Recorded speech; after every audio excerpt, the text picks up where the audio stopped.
این تلفن رو نخرین با شرطی که ویدیو را تا آخر تماشا نکنین. این سمارتفون تنها برای گپ زدن نه، سمارتفونی است که شما رو در حیرت میگذارد. اکرانی به نهایت روشن و ساختش باشد اول نوع گشتگی.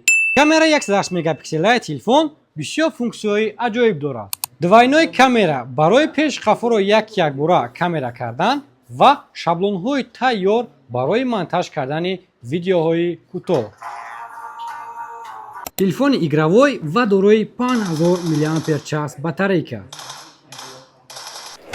کامپلکتی را باشد آیفون آرزو میکنم. استیکلو، چیخولی ماکسیف دور، 70 وات بلوک питания و کابل.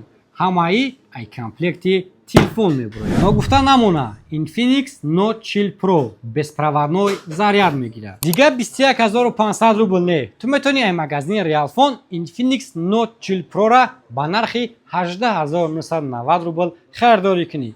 رقمو در روی اکران برای مراجعت.